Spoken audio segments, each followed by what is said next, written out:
আসসালামু আলাইকুম রহমতুল্লাহ। সম্মানিত ভিউয়ার্স, আমি আজকে আসছি সেই ছাদে আসছি যেখানে এর আগে ভিডিও দিয়েছিলাম। ছাদের নিচেই লাউয়ের গাছ ছিল।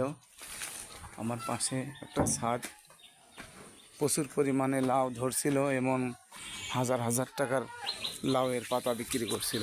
আমি এখন সেই ছাদে আসলাম। আসতে দেখতে পাচ্ছেন সেই ছাদে দেখাবো। ইনি লাউয়ের গাছ শেষ করে এখন সিম গাছ দেখতে পাচ্ছেন, সিম গাছ লাগাইছে ছাদে। এই যে নিচের থেকে, এই যে নিচের থেকে গাছটা ঠিক এইভাবে উপরে উঠে পড়ছে।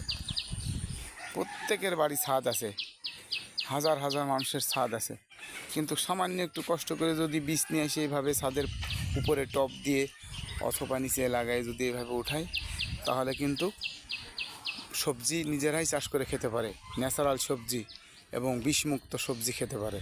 তা আমরা একটু কষ্ট করলে কিন্তু এগুলো করতে পারি। তাই আসুন আমরা নিজেরা আর অবহেলা না করে নিজেরা নিজেদের ছাদে এই ধরনের সবজি চাষ করি, ভালো খাই, ভালো থাকি। আল্লাহ আমাদের সকলকে ভালো রাখুন। আসসালামু আলাইকুম রহমতুল্লাহ।